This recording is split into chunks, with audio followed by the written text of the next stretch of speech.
Construction. Hey, what's up, everybody? It's the Hardy Construction. You can find us at hardyconstruction.tumblr.com, youtube.com/hardyconstruction, as well as facebook.com/thehardyconstruction with your hosts, Alex and Sonny. And today's film is The Exorcist. made in 1973, directed by William Friedkin. written by William Peter Blatty. It stars Ellen Burstyn, Max von... Blatty. Yes, he's half goat. Starring Ellen Burstyn, Max von Sydow, Linda Blair. And it's a hilarious tale about a teenage girl that is possessed by a mysterious entity. Her mother seeks the help of two priests to save her. She gets in all kinds of crazy antics involving pea soup. And vagina shenanigans. When she should be watching like SpongeBob SquarePants. You know, I wonder if anybody ever adapted like a cross-shaped dildo from that movie. Oh yeah, no, I think there is. I'm pretty sure that's around. Whether it was in it's shock, so sacrilegious. whether it's been in shock art or something, I'm 100% I want to go to sure. like some kind of like vampire porn store and find like a cross-shaped dildo. But wouldn't that make the vampire's vagina turn into dust? Like if she was... That's true. That's true. Anyway. It squirts out holy water.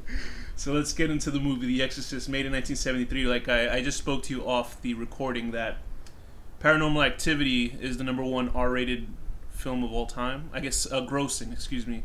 Making the case. Or whatever. It's the #1 horror film that made the most money. I got that from of demonicorigin.tumblr.com.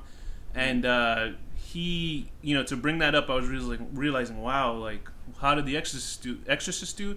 And The Exorcist apparently, if it was inflated, like adjusted to how much money was inflated to this kind of time era, it would be the #1. So it kind of reminds you of how two movies about possession and how they go now, depending on The Exorcist and Paranormal Activity. Remember how great that movie was when we sat in the theater? And I kind of liked it a little bit, but I mean, grossing, that's kind of sad. I had the couple behind me. They were like, "Ooh, she opened that door! Why she open that door?" And, I'm like, I'm watching the movie.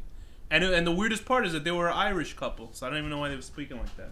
So let's start out the film. The film starts out with a Father Merrin, but we don't know he's Father Merrin yet. Right? The movie's like a really weird opening. It's about 15... And you know who he is also? He's Ming in Flash Gordon. Gordon. Yeah, he's awesome as Ming. It's so strange. He looks nothing the same, but... And he was also he's one of those guys that, once they turn...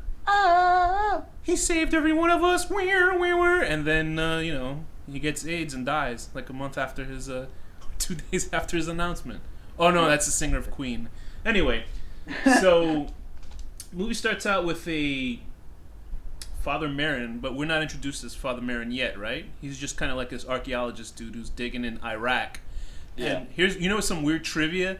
Is that a very young, like about 35-year-old Saddam Hussein is in the opening of the film on set, fixing. Are you serious? Not at all. So anyway, okay. Father Merrin is. I kept watching when it's saying Iraq. I always laugh about that kind of idea. Imagine he was really in there, and he digs up when he's all bearded and hiding from us. The 300 rupees he got for making that day, he put it into his future job as a dictator, as a terrorist threat. Oh gosh, you're so American, Danny. He was his own freedom fighter. Speaking of, since this movie the war was justified, Alex. It's so funny because they showed this movie recently, and the first 15 minutes got put into Guantanamo Bay. Get it? Because they were all with speaking Arabic and anyway. So Merrin is why? Did they ever explain why Merrin is tooling around architectural digs in Iraq? They don't really. I mean, it kind of he finds the relic or whatever, which they never really explained. I think they explained in the book. It's been so long since I read the book, but they do explain more of the background of Captain Howdy and that relic he finds and all that shit. But it's a weird thing because The Exorcist, the movie's called The Exorcist, and basically The Exorcist falls upon Merrin's lap, and Merrin shows up for the first 15 minutes and doesn't come back until an hour and 49 minutes into the movie. So it's so funny. It's kind of like if you have... He's the movie's named after him, but he's, in a way, a very minor character. Are there a lot of movies like that, where it's one character, and then you don't come back, or they don't show up as... Akira did that? Remember that animated movie, Akira? He doesn't even show up until the last 10 minutes? I mean, I can't think of any movies off the top of my head, really, like horror movies anyway, that do that. So anyway, Father Sure, Merrin, I was looking up the IMDb trivia for the film and trying to put all the pieces together in my head. It was so funny because I had seen the movie recently on it wasn't on Horror Harbor's stream, was it? I'm not sure. It was somebody's stream, and that's where this phrase come up. This phrase, somebody fucked up the word sushi and said suish, so that's an inside joke for them. Anyway, I saw it recently, and then I was gonna watch it again and just skim through it because I just I saw it, and then I just started watching the whole movie again. Isn't it so good though? You could watch it like 3 times in a row. It's kind of like one of those cuddle movies. It's a really good movie. It was so funny because when I was growing up around junior high or something like that, when they would show the film on Channel 11, like late nights on weekends. Remember I always talk about totally edited out, right? Oh, besides all that, I would just be frightened because I was hearing about how just the trailers for it on television, for commercials for it was scary. Yeah. But I didn't have any idea really what it was about besides demonic possession. And back then, since I was raised Catholic, everything demonic, even mentioning it. Person. Yeah, back then, anything that mentioned that kind of stuff, I just would look the other way, and I would try to watch it on TV. I would skim it. I'd never watched the film until probably years later, until I was an adult. And I remember just turning on the TV, and there'd be the part where she was writhing on the bed, and the light shone in, and you see the giant statue of the demon. And I was like, "Oh boy, I don't want to see this." It's so good. There's so many good scenes in this movie. There is. It's shot. It really is iconic, amazing. It really lives up to the hype. And it was funny because when I actually did see the whole film later on, I wasn't watching it I wasn't watching it as a horror film. I was almost watching it as a creepy drama. A study of faith. Besides that, it was like a drama film to me. It didn't feel like a horror film. It's so funny because I shit on a lot of 70s movies myself, but there's something about some certain, I guess, the 70s movie that curved towards, well, this is 73, so it's not really the end of the 70s. Yeah. But a lot of 70s films, I will give them credit. Maybe it's the 70s horrors I don't like, but this is a 70s horror that works. So yeah, and it looks there, so high quality. It doesn't have that crappy 70s look I think what it is that I mixed the reality of the 70s and how it just seemed like an era that looked so annoying to live in. I wanted to see, Father, what's his name, Malin, or, the Marin, old man one? Or Karras. Okay, I wanted to see him with an open shirt with chest hair coming out, and a big mustache, and all. Every other 5 minutes, you see him putting oil on his chest and just rubbing it in. Right. And he's even the crucifix he has, the Jesus has real hair on it, and he's able to style it and stuff. Anyway, he's got those aviator glasses on. But the weird thing about this film is that the dialogue and the acting is so good because there's something about 70s film where you look at how dialogue is spoken between characters from the when did talkies begin, after the 30s or something like that, from 30s towards the 60s, and then from the 80s on there seems to be from the 30s to the 60s, they're like, how you doing there, Chief? Well, and maybe that's how people spoke back then, but I can't imagine anybody really. Yeah, because even when they did Radioland stuff or they interviewed people, they're like, "Hey there, Charlie, how you doing? Well, I had this," and you're like, "What the fuck? Who talks like this?" And then into the 50s, that was kind of going away. It was a little more stupid. And the 60s, they all spoke like Dean, whatever that guy's, the guy that was always with Jerry Lewis, that kind of cool Frank Sinatra kind of speech. Oh, James Dean? No, he was dead, I think. Oh, okay. It was Dean, what the hell's his name? Damn it. Dean and Jerry. Jerry and Dean, whatever. Yeah, he was one of the Rat Pack. Anyway, and then in the 70s, the way people spoke in these... James Dean. I'm not talking... Yeah, James Dean worked with Jerry Lewis. They had sex. Oh, okay. Well, that's true. He was like, "Oh, lady!" Every time he'd pump in, Jerry Lewis's eyes would pop out of his nose. Like, Freund Leben! Anyway, but in the 70s, the way these characters spoke together felt realistic. I mean, they weren't necessarily stepping over each other's words, although that does happen in the film. I like that, when characters step over somebody else's dialogue. Yeah, and that might not be written in the script that way, but just the way... I love the detective, actually. He's such a nice old man. What was his name? His name was Kinderman, right? Kinderman. William Kinderman. And Kinderman means child fucker in German, so... Mm-hmm. And anyway, he was pretty weird, though. There was a lot of pedophilia type. He really wanted to hang out with those priests, right? He's like, Yeah, maybe I he can. wants to see films with them. He's gonna like, take them to see his special collection of child porn. He's like, obviously these guys don't want to fuck women, these priests, so maybe I can turn them into the dark side. And by the dark side, I mean the Hershey Highway. Oh. So anyway, and then also, you know, like I was speaking like dialogue, the 80s, the dialogue, you can just watch the Goonies and you can see people waiting for the dialogue to end and then the next line. In the 90s and the 2000s, or the Audis, as the annoying hipsters say, Audis is what they called it early 2000s. Is it really? What? Aughties. Oh, come Audis. on, man. What? I don't even know what that means, but whatever. Why do I have to make words for everything? So Father Merrin finds a statue of the demon's head, right? It's like a little sculpture of it, but also it really reminds me. I'm sure this is where Stephen King got inspired, but like I guess they called him the can toy, although that's also the name for another kind of thing. But those little sculptures in Desperation, they're like evil things. What was Desperation that about?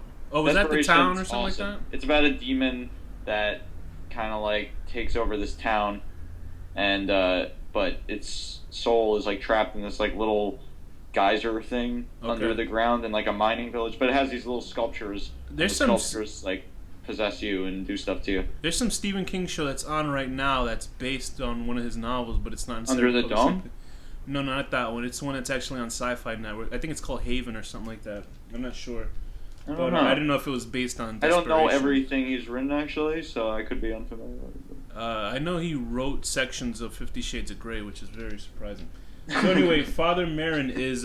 he finds also a modern-day religious relic, like an Eastern European relic, which kind of spooks him. I didn't get that until I realized that Father Karras had the same chain around his neck. I think they keep it vague. I think in the book they explain it more. There's a lot of things in the book that I remember that are a little better, actually. Like the spider walk scene, which actually maybe people haven't seen that. Yeah, we're reviewing the director's cut, or the version you've never seen, or whatever the fuck version. I mean, I honestly don't remember the differences between the regular and the director's. I think the cops, to me it feels like the cop scenes, they could have just easily cut that out of the movie.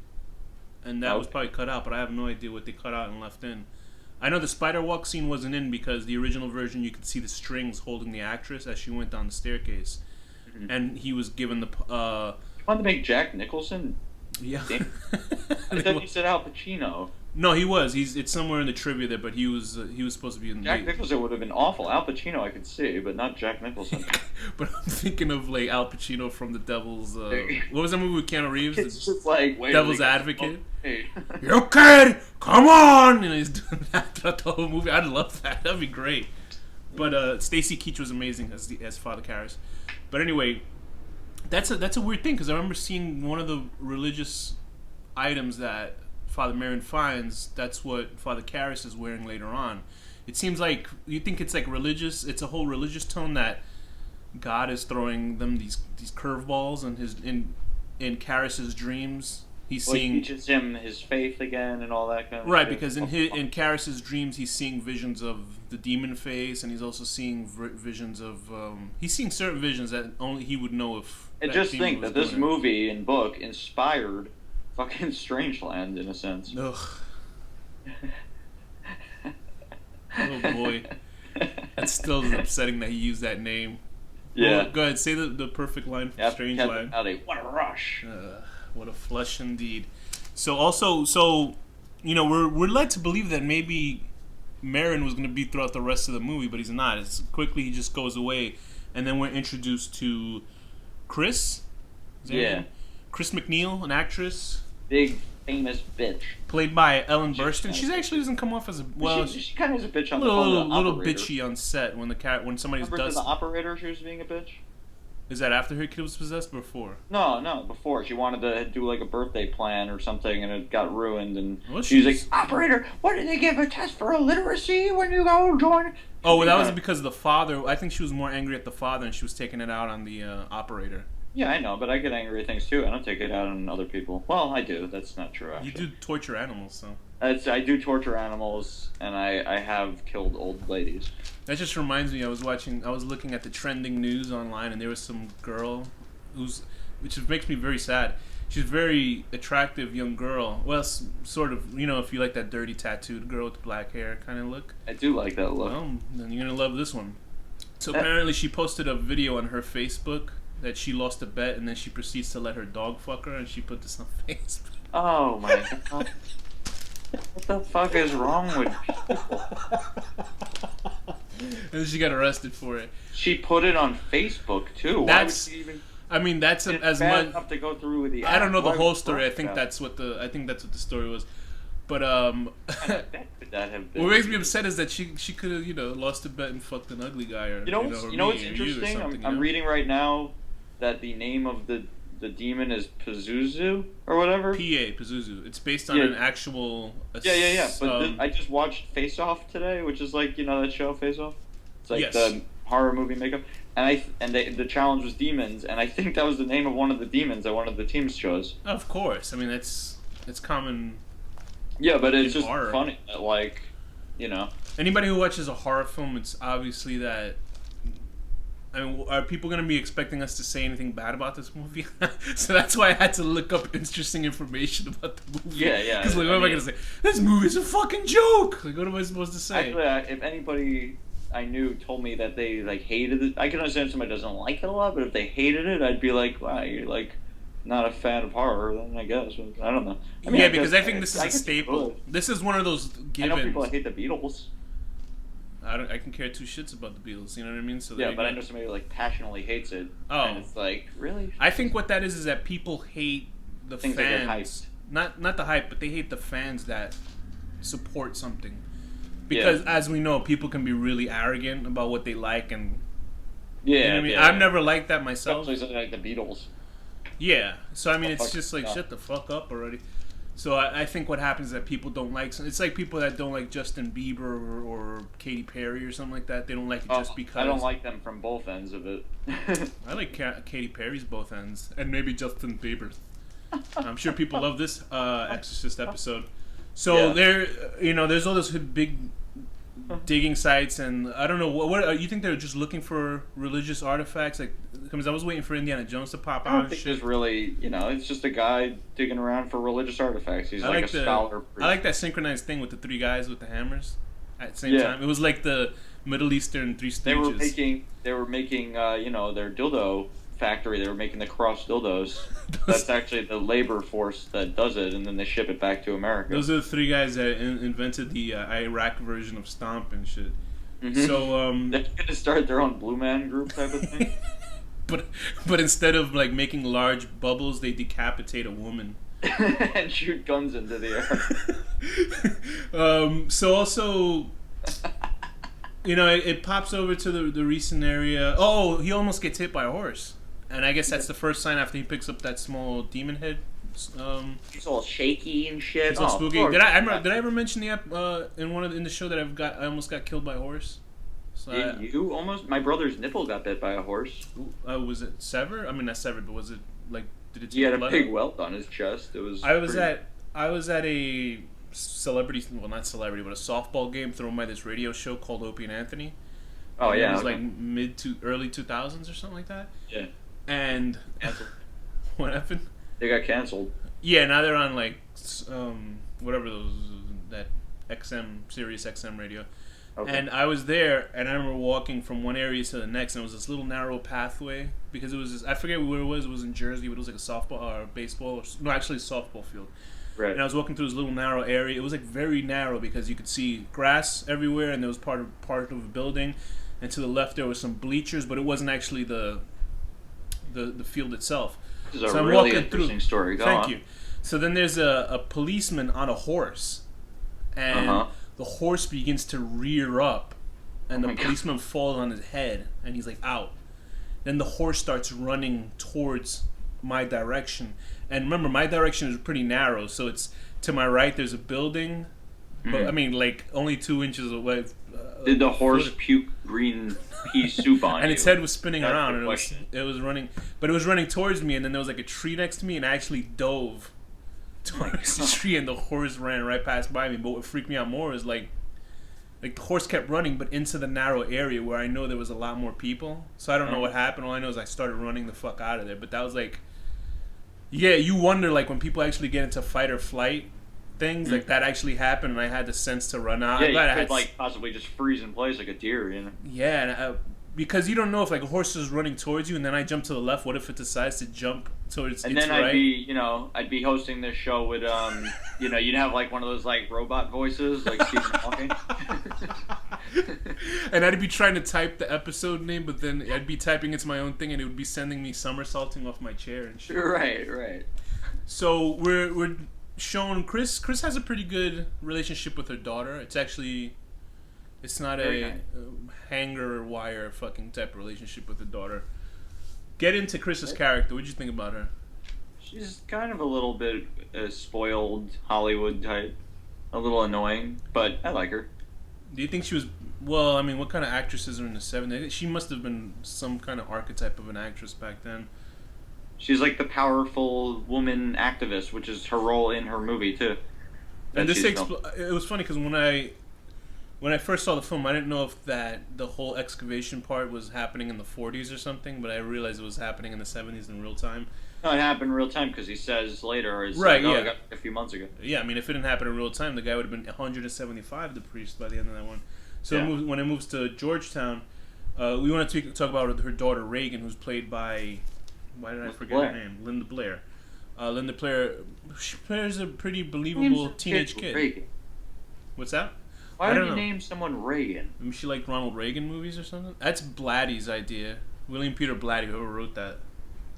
And if they put an extra letter in her name, she would have had 666 as her name. Because the first name is 5, but then it's Teresa 6, McNeil is 6. It would have been an easy thing. Just have Reagan. So we're showing their relationship, and it's pretty good. The father does not live with them. The main actress Chris has a director named Burke. Burke.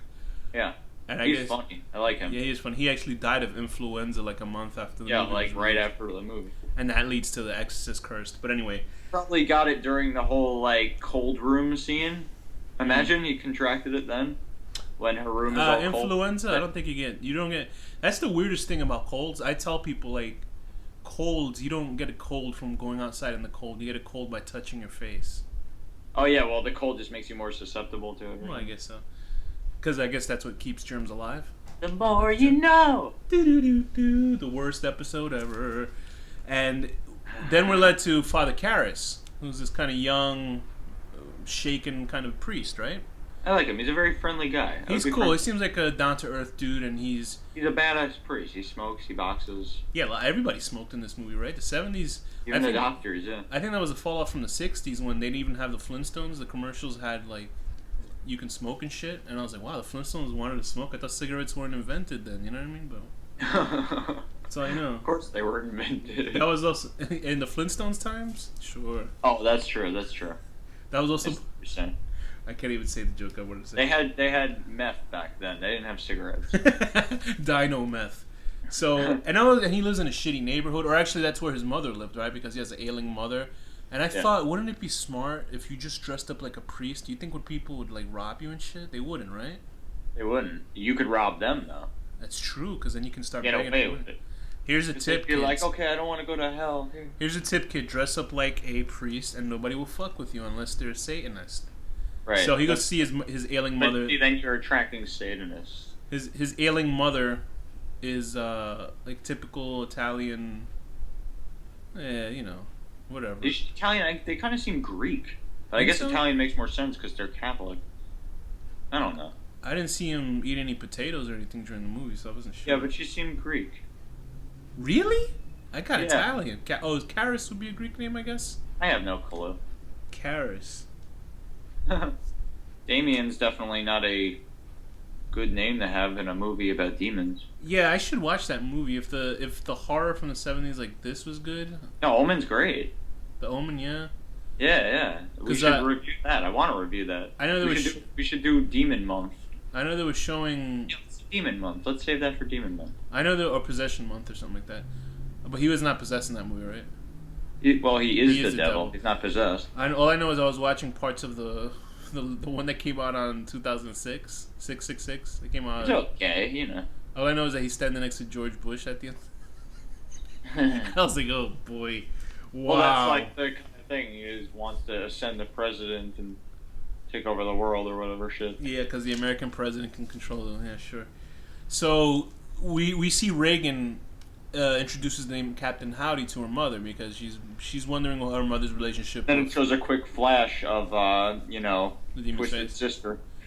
Yeah, it shows. You actually see him. I want to rock, and he just like, shows up. But Reagan has been telling her mother, "Oh, is she into her director? The director's like 80 years old, right? He's pretty damn old, yeah. And His penis is probably all wrinkled up like an elephant's butt. That's probably why that's how he died in the movie. He just saw he exposed himself to the demon, And he saw his laughed own at him. penis.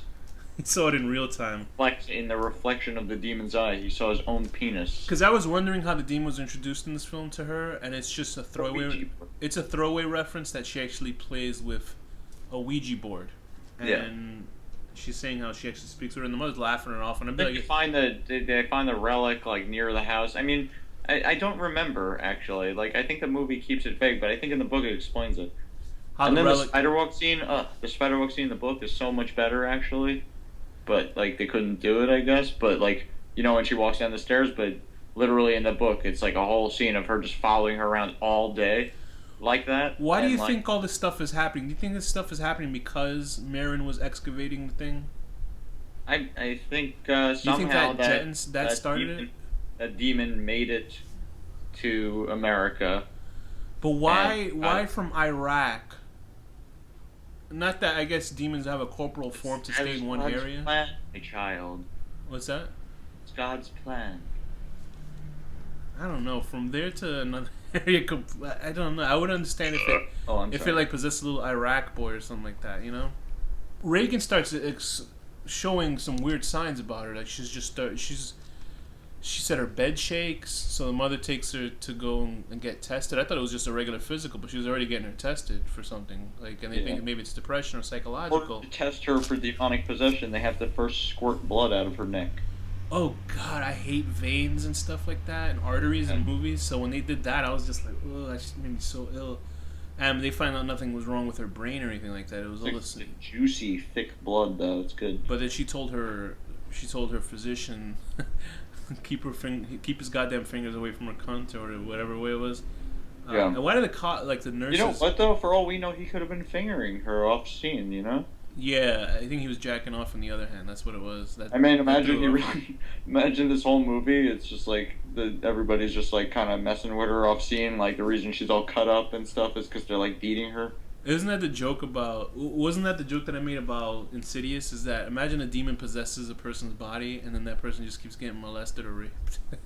The demon's like, "What did I sign up for?" But anyway, Reagan is acting really weird and strange and and they're all laughing it off, and I'm kind of like into the demon. And I'm laughing. I'm wondering why Reagan's acting so quirky and strange because he's not acting like a full-on asshole. And I'm like, this is kind of like Zooey Deschanel without that much cursing. Just kind of like everybody likes her and stuff like that. Right. What are you laughing about? I'm just still thinking about the idea that the demon gets himself into a bad situation. We gotta use that for something. But anyway, we're led to see. Then we're seeing Karis's mother had got struck ill, and her brother. Karis's mother's brother, which I guess would be his brother's uncle. Like the guy from Star Wars with the cigar. Yeah. I feel like I mentioned this about somebody else recently too, but it's Uncle Baru or something like that. Annie. You mean the Jewish stereotype? No, he's like a slave driver, like fly creature. Yeah, he was a horrendous Jewish. Or no, he was more like a Middle Eastern stereotype. Middle Eastern. The blue guy, right, with the elephant trunk. Yeah. Andy, why you do that? That kind of thing. Yeah, he's not Jewish. He's like some kind of. Like it was Middle Eastern, greasy stereotype. And anyway, so the uncle couldn't afford to keep her in a home, so he left her in a psychiatric ward. Ironically, Ellen Burstyn was in that Requiem for a Dream where she's in a. Mm-hmm. That was a fucked up movie, man. You gotta watch that one. No, I've seen it. Yeah. It's depressing. Anyway, so they should have utilized the cross dildo in the ass to ass scene. Maybe it was there. We just didn't see it. That's true. So Father Karras' mother's there, and she eventually passes on while he's out somewhere else. And and it was so funny. I didn't get to mention it, but when we did the Mossy Bank 2, I forgot to mention the part that made me literally ill when we were watching the finale of American Horror Story. Is that person was feeding the other person shit from their bedpan. I don't remember that. I saw that and I physically got ill. I started retching in my chair. I guess there's got to be sustenance in it. So Karras's mother passes on, and that already his faith is already tested. So now it's basically almost gone, and it all leads to Chris's, her daughter, which is Regan, just getting worse and worse. I like her pee scene. That's so freaky. It was so funny. Did you ever see oh god, what was that movie? Scary Movie 2? The first 15 minutes, I hate that movie, but the first 15 minutes parody this movie, and it's probably the best thing I've ever seen out of that whole franchise, because you just gotta watch it. Anyway, it'd be really funny if she's peeing and all the people are watching, and you just see her what are you doing? And she runs and throws a newspaper under her. That's what happens in. Is that what happens? In Scary Movie 2, she starts peeing on the floor. Is Leslie Nielsen in it? No, he's not. He's not in it. But in Scary, I might have seen it. I don't know. I feel like if I did see it, Leslie. But what happens is the daughter starts peeing on the floor, and then the mother starts hitting her over the nose with a newspaper. That kind of stupid shit. But then no, I meant put down a wee pad like a dog. But while that's happening, there's how the people are watching her. There's one guy who's turned on. Oh god, it's pretty funny. But I was also picturing if after they all watch it, then they go right back into song. How they were singing all happy. And I understand that one priest was a little off, right? The one who said he wished heaven was a whole white room. Yeah, where he's the star. And I was like, there's something, somebody's, I hiding their sexuality a little bit there. Well, yeah, but I'm sure that's kind of common amongst priests. A funny thing also, a connection with Scary Movie 2 is that, what's-his-face, Marlon Brando was actually going to be up for...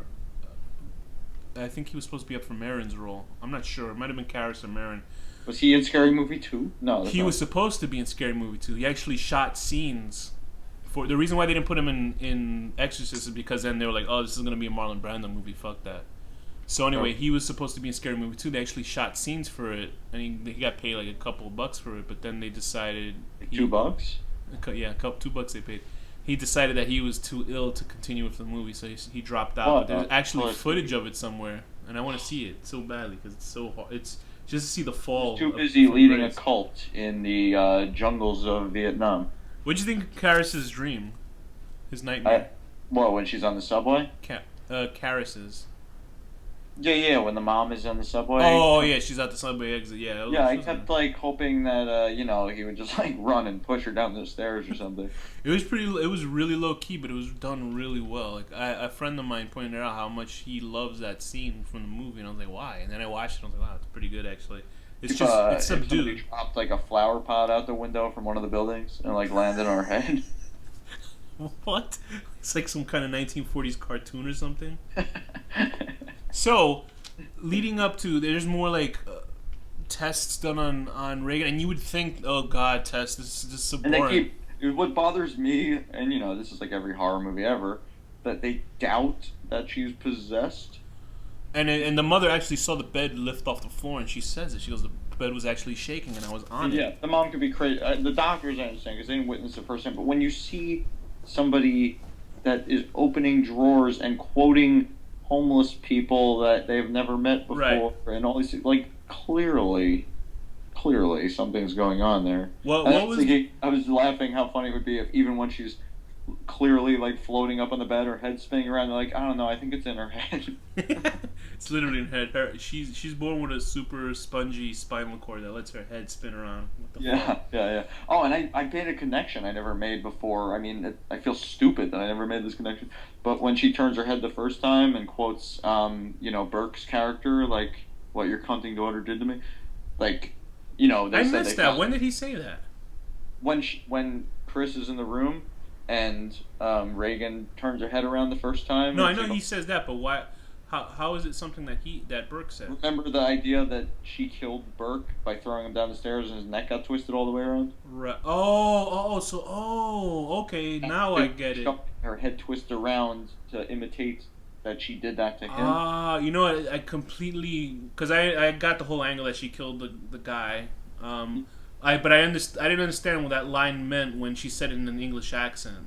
So I Yeah, was yeah, like, what? that's him. Like she turned her head around as she did to him, and then had his voice say that. Holy shit! Thank you. That shows you how incredibly stupid I am that I didn't get that reference and I why she didn't really twisted catch. it. I've seen this movie so many times. I've never Thank you really. so much for clearing that up for me. And I thought I was confused by it, but that one line didn't make any sense to me. I just thought she was saying something creepy. But thanks for saying that to me.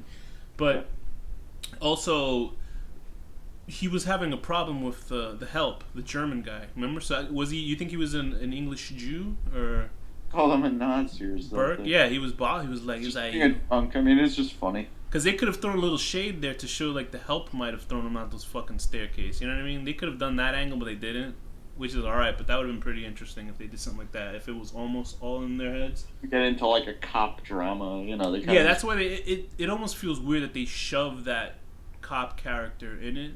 Almost. But I like the cop character. He's so nice. But it doesn't seem like he adds anything to the movie to me at all. I think he's more in the book. Yeah, because I know he's in Exorcist 3. Oh, really? Played by a different actor, George C. Scott. Yeah, I've never seen any of the sequels. I heard the third one is really good. The second one I heard is the worst sequel of all time. But I think the third one I think was made by William Blatty. Yeah, it is Blatty. written and directed by Blatty. And I heard it's actually pretty good. But it also starts Chucky. So, what movie? Oh, really? Brad Durst is in it? Yeah, what movie starring Chucky except for the last three Chuckies can be bad? I just said I just combined Fred Durst and Brad Dourif. What? Fucky or Frucky? No, I said Brad Durst. Jesus Christ. Oh, what a blight on the scene that was. It's so funny because I can say that now, but I'm in actually the Nookie video for Limp Bizkit. So anyway, okay. so that I feels like they shoved that cop in there. Hopefully, I guess in the novel he's much more of a presence, I guess, because he's trying to figure out what's going on. I don't know what angle the novel goes. I can only assume that they write it almost in the James Patterson / Stephen King way, where it's third person. They're generally better in my opinion, but I think the movie's really, really good. Like I like it just as much as the book, from my memory of the book at least. But I wish they did more of the spiders. Because then she's following around, she's like licking her ankles and shit, and then every time she turns around, she's not doing the spider walk now, and so it's really creepy, and she does it like all day. Yeah, right. She's just like they serve her. Like they're not gonna show her following around all day. Eventually, she's just like, "All right, Regan, I get it. You're following me around." She's like vacuuming and stuff. They like, they eat breakfast on top of her, like they put the plates on top of her stomach and then just eating. Right, she's like growling and stuff, and they're like, "Okay, we get it. You're spooky." They don't even care anymore, and the demon's like just getting bored now. Like, "Oh, this sucks. I want to scare them." So they're just full of shit already. So when Karis, what's the thing that changes Karis on him saying, "Oh, we need Harris"? I think it was the that he knew the name of, that he knew about the mom dying, and he knew the homeless man's quotes, and also that the priest was coming. Yeah, because there was little tests like the holy water that wasn't there. She didn't remember the middle name, although she used it later on in the movie. Stuff like that, and actually saying Karis' name. Just physically seeing her thrash around and make shit float. I think that would have been enough for me to say, bring the fucking guy in. Yeah, I was gonna say she makes things float. She like opens drawers and I didn't know if it was pukes green slime. Like that's clearly. And I didn't know if it was happenstance that Karis just got to meet her, but obviously I guess the psychologist that she worked with, for Regan, brought him in to meet her, because I was like, how the hell does he know her in this? It was movie? like the last ditch thing. They think that, if someone is crazy and thinks they're possessed, then pretend that they're being exorcised, and we'll get rid of this imaginary demon. Did they also add little mini digital effects in the movie, like in this version? I'm trying to remember, because I don't know. Because the part where she grabs that guy's balls, the physician's, whoever, the hypnostist's balls. Her face gets weird for a second. Yeah, like a digital effect. So I thought that and was... And also there's, like, when she opens a door and you see, like, little shadows very quickly in the door of the demon face or of... Oh, I didn't... Oh, that definitely... Fades away. I thought they kind of overdid that part with the monster's face on the fucking door. I know the spider walk, too, the reason they didn't use it was because there were strings. The wires, right. But then they edited... I'm sure that they did little things here and there. So were you... They added, like, Cloud City. They expanded Cloud City. You see pod racing. They had, like, a whole... Jake Lloyd. He's like, no, this is pod racing. Stuff like that. What did you think of Marin when they actually finally bring him into the film? Do you think it was too little too late for him, or he was just enough? Because he didn't really do anything but actually be there and be an exorcist. Because the film did not follow him at all. Did you wish that they had more of him in it? Huh? They didn't make him as cool as he is in the book, from what I remember. But apparently he's faithful to the character in the book, but I guess they might have just didn't put all of them in there. Make him a badass in the book, from what I remember. Like, his bag is... I remember the one detail, his bag's really heavy, and when he hands it over to Chris or whoever, they're, like, surprised how heavy it is. Like, they didn't kind of do that, you know? And did it have, like, a graffiti of the Anarchy sign on it or something? What the fuck do you expect to be badass? He's got, like, a full sleeve tattoo under his gown. Like all these like screaming demon skulls and shit. Like, and it just has bad like 2006 era metal bands on and shit like that. Just all over. Like a motorcycle of fire. Like it's like making like Back to the Future fire trails where the wheels go. It's like that horrible Nicolas Cage movie. Oh boy. Rider 2. Oy vey. That movie is unbearable. It really is that bad? It's so bad. I never seen the first one. I heard that was bad, but the second one is like... Wow. I don't know anything about the comic, but I would never want to get into this comic based on this movie. Oof. Anyway. It's like painful. So what did you think of Marin's contribution to the movie? It almost didn't feel like he was a real contribution as a character. I'm hoping that he would pull out some of his magical rings and like, you know, have that... Oh. I like how didn't he get impaled by a ship at the end of that movie, and then you see his hand move, and you hear that weird. There's a lot of that kind of shit, but he does get impaled at the end, yes. By Flash's thick golden cock. How do you think this movie has affected every other film? Do you think it's just because it was treated so seriously and it wasn't? People definitely rip this off all the time. Yeah, it was a slate of possession films after, and look at the possession films now are all trying to be. Exorcist. Shrine was good. Which one? Shrine. Yeah, I like that. I like that a lot. The movie probably wouldn't have existed if not for Exorcist. Yeah, I almost wish Shrine had a lot more, had another extra hour to it myself, but that was pretty fun. This movie isn't original either, because like, you know, there's like Rosemary's Baby and Omen and all these things. Well, actually, did Omen come first? I think it might have. I don't know. It was a novel, so I don't know if novel. Oh no, it's funny. A funny thing is that William Peter Blatty was apparently on one of the Groucho Marx had a game show called You Bet Your Life or whatever it was called, and he won $100,000, and they said, "What are you gonna work on?" And he said, "Oh, I'm gonna work on a novel," and this novel was The Exorcist. So imagine if he never won that. Huh. It's weird. Wouldn't exist. Could thank Groucho Marx for it. We wouldn't have you know, puking spinning head girls. My friend's telling me, because my friend's an action figure collector. He's saying that they've never made like a real figure. They just have her on the bed, but they don't have like a stand-up figure of like the head spinning and all that kind of shit. I figured Todd McFarlane would have made toys based on this a long time. Yeah, he did, didn't he? He made one toy out of this. Yeah. Look up McFarlane toys. They have figures, but not like... There's like, I think they have a spider walk and they have her on the bed, but they don't have just like a basic standing figure of her. You know? Really? Yeah. I would Have you checked eBay if anything like that? I'm pretty sure, because my friend's like really into collecting figures. That's so weird. I figured they would try to. Was it Warner Brothers or whatever company made this? I assume it was Warner Brothers. No, there's a big bed and it's her going down a flight of stairs. Oh, on a flight of stairs. Yeah, but there's no like just her standing. Like you could pose her just standing. They do have one. Where? Not a good one. Oh no, it's a Halloween costume. Never mind. Yeah, you're right. There's only the toy of her standing upside down. Head on her bed, which is kind of funny looking. Cult classic Regan. But it's a figure. It's not a toy. Are you actually one with articulated limbs or something, or? I mean, you know, like those McFarlane type of things. It's her doing spider walk, and it's her in a big... Yeah, you're right.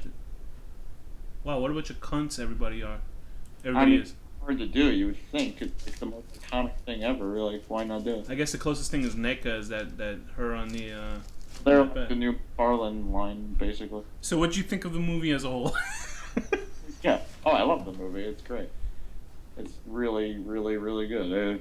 I wish I had bad things to say about it. But how do you think this film affected future films? Like just the tone and how serious you treated it, and the characters and the act and the kids and stuff like that, or?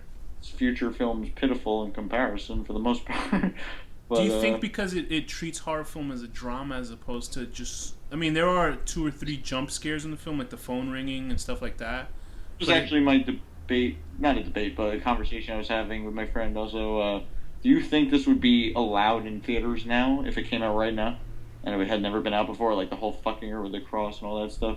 I think I think they would edit it down. the Actually, weird thing is how it, like not saying that they're the same thing, but I think it would because it's.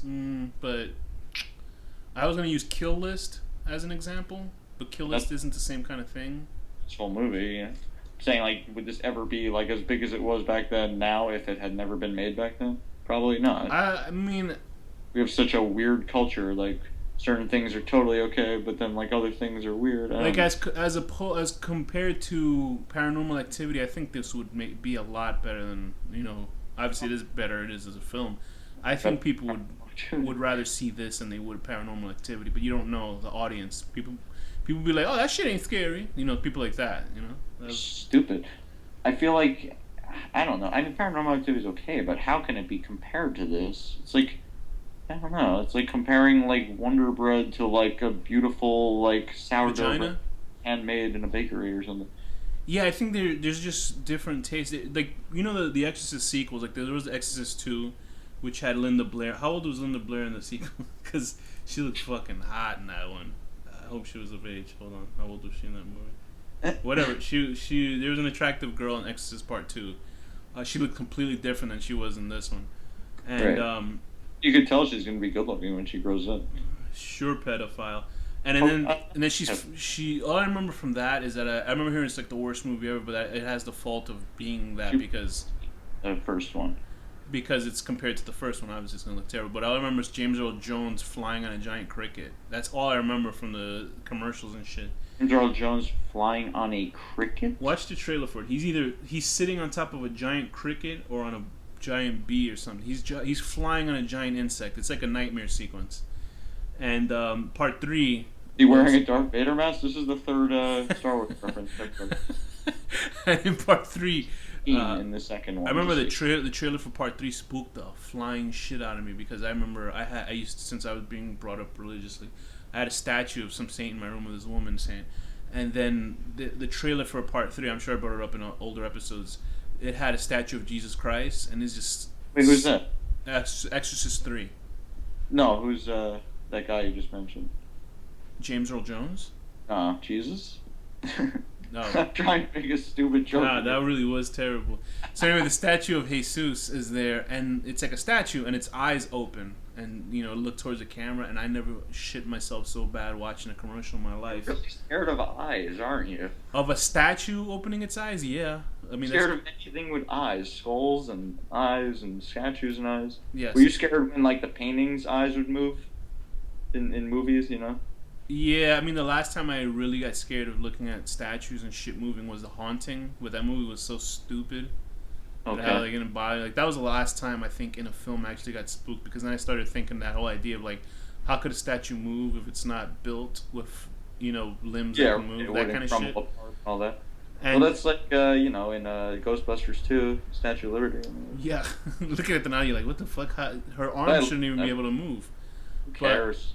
Anyway, The Exorcist ended up getting 2 prequels. One that was called what was it called? Dominion. The same script directed by 2 different people because they rejected the first. The first version they did it and it was a little too artsy fartsy, so they decided to hand it over to the director of some Gina Davis pirate movie, and they made it like more special effects crazy. And it stars Stellan Skarsgård, who is the killer in Girl with the Dragon Tattoo. Okay, and don't tell me the artsy fartsy one was better. I'm guessing. I haven't watched either. All I saw was the last exorcism part of not that last exorcism movie, but the last exorcism part of the Exorcist the beginning, and it just looks so stupid because the lady's running down a cavern with the priest. She's running. I don't know why they'd even try to make it. She's running towards him. It's called Money. So she's running towards him, and he's saying the last rites or whatever, and she's getting punched like physical ghost hands are hitting her because whatever his words of the religion are destroying her. It's like the Fight Club final scene version of The Exorcist. So that's happening in that version, but apparently William Peter Blatty, he thought the other one, Dominion. Doesn't his name just make you think of pee? No, his name reminds me of ink blot tests. Like, Okay, I just picture like a bladder squeezing pee. so apparently he thought the Dominion version was a better film. I guess, I don't know. So Rennie Harlan was the guy who did the last. so they spent Exorcist, the first two movie budgets that worth of was- movies to make one movie that did poorly. It's funny because they stopped production on the first one, gave the movie to him, and then when it was shitty, they gave $50,000 more to finish the first version. What's wrong with them? And I guess they made it back. But, 2000's like a joke in movies. I guess the only reason why these movies are made is because they make money. I mean, there's no question about it. Horror movies I make know, money. but like, goddamn, like Look, have some the integrity. latest Texas Chainsaw was #1. I couldn't believe that it actually went to #1. What, the new one? Yeah, it went to #1. Like, it made. I don't even want to see it. Like, I have no interest. So Just what, on principle. So cultural impact of this film is that now we have the Exorcism of Emily Rose, which I hear is actually pretty. Is that the one with Jennifer Carpenter, the one from the sister from Dexter? I'm not sure. I I think don't it know, was, it right? looks stupid. I heard that was actually fairly good. That's what's strange. The Last Exorcism is just getting a sequel now. I heard The Possession is good. Maybe that's the one with her. We should try to see that. And we should review Then they that have during- The Devil during Inside. Possession, Demon Month. And then also I hate possession movies, but go ahead, except for this one. American Horror Story, obviously. That was a good one. Directly taking from The Exorcist. Oh you know? yeah, definitely for sure. That whole Exorcist episode was amazing. I thought that was Yeah, one of the best Exorcism I guess it was things like I've the ever second seen. episode. No, it wasn't Anne Frank. It was the second episode. Right. That's totally like directly ripping on it. But I mean, obviously, because they're not even trying to They're hide paying it. homage, yeah. I guess Yeah. you could say.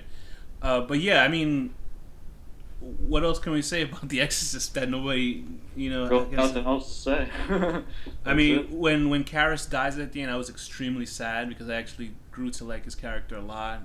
And when that character's reading his final rites to him, Mhm. apparently, the director of the Exorcist, Friedkin, slapped the shit out of that priest that's reading him his final rites just to get the reaction of him that he's like sad. Really? And then a lot of people, he slapped him and then he called action. And apparently a lot of the crew that were religious, like, they were pissed off at him for doing that shit because they thought. Well, it was, just because you hit somebody dressed like a priest doesn't mean you hit a priest. No, I think the guy was really a priest. Oh, really? Yeah, the guy playing that character. Was Well, you really know a what? priest. Good for the director. Jesus. He got it to work. And apparently they caused His actual. head, he's like, I fucking kill that guy. I'll kill that guy. But he's like, all They caused sad. actual spinal injuries on Ellen Burstyn. You know the part where she smacks the shit out of her mother after putting her face in her bloody vag. Uh-huh. They pulled her on a rig and she fucked up her back really bad because of that shit. Her coccyx. I mean, there's a whole bunch of shit behind this movie, and I guess Optics. Wow, that's cool. it was a dirty. In the shape of a 6. It was a dirty, hard movie to make, and It's the cock in the shape of a 666. apparently it was a dirty and hard movie to make, and it was really good. And the budget was $10 million, and They froze the whole room for the cold scene, like using like these giant ACs. 4 ACs and stuff like that. Yeah. I It's mean, cool. what the hell? What can we say? Who you're listening to, so we can make bad jokes about the fucking thing. So there you go. Jokes on you, people. So Danny, what's your rating on this movie that everybody saw this already? movie, very clear 10 out of 10. Fucking yourself with a special custom made in A Iraq krildo. cross-shaped dildo that Would you call it a krildo while or saying, a lick joke? me, lick me. I would say was it lick me or was fuck me. Lick me is what they said on TV. That, and also lick me, like right before that. And I'll give it a 10 out of 10, shoving your mother's face into your bloody cunt. Mm. So Danny, here's the funny part, because I'm sure you didn't prep for this. What's our next film? Oh, jeez. Wait. Pick a new movie. Well, I wanted to see The Possession, but I'd rather save it for Demon No, Month. save that for Demon Month. Possession Good. Month. New horror movies, a new horror. Wait, I can't think. Hold on. Why don't you pause it for a second and we'll come back to it. Back. Okay, we're back. You didn't have to say that. Go ahead. I decided that the next It is going to be 28 days later. 28 days later. Ooh, I haven't heard of that one. So yes, and we didn't get to mention that this was the 100th episode of this show, and I want to thank everybody who's been listening to us and following us. We want to give a shout out to horrorharbor.tumblr.com. Could you edit in some kind of celebration music? Not at all. So we want to thank you guys for following us and being cool with us and listening to us and reblogging us. Hopefully you could, whatever episodes you like, reblog us. If you like the episode, if you want to spread the word, facebook.com/thehardyconstruction. Just reblog. What's that? Nothing. I can't realize we're reaching a year and a half of doing this show, which is very strange because it doesn't feel like it. It's been quite the adventure. So our next episode is 28 days later. So Danny. 8 days after what, though? Bleeding out of her cunt. Danny, what's the final word? Shamuki.